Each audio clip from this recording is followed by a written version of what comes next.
قوم عاد کے ضمن میں قوم عاد کے لیے خدا کریم نے حضرت ہود کو رسالت دی کہ ان لوگوں کو جا کر انذار کرے۔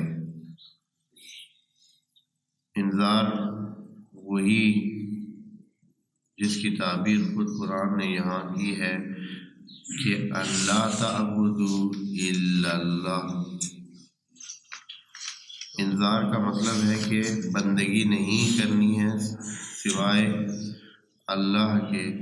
اللہ کی بندگی مراد یہ ہے کہ انسان کچھ سوچے تک نہیں، کچھ کرے تک نہیں، اٹھے تک نہیں، بیٹھے نہیں، سوئے نہیں، جاگے نہیں، مگر یہ کہ جو خدا نے کہا ہے یا جس انداز میں خدا نے کہا ہے کہ عبدیت کا تقاضا یہی ہے۔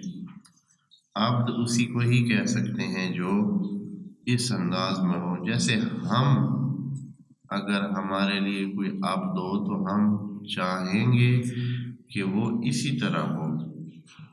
ہم انسان ہیں، مالک بھی نہیں ہیں، مالک کامل نہیں ہے، خالق نہیں ہے، رب نہیں ہے، صرف عارضی مالک ہیں، حقیقی مالک ہم نہیں ہیں۔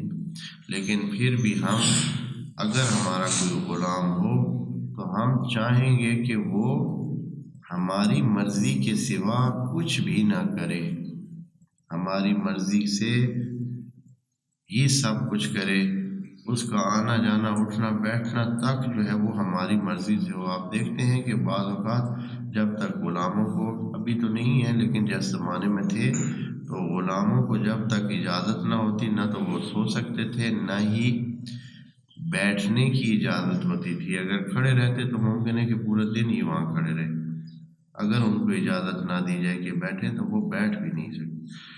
تو یہ تو عام انسانوں کے تقاضے ہیں۔ خدا کریم جو کہ مالک بھی ہے، خالق بھی ہے، رب بھی ہے، وہ بھی یہی کہہ رہا ہے کہ میرے بندے بن کے رہیں، آپ کو میں نے خلق کیا، آپ کا مالک میں ہوں۔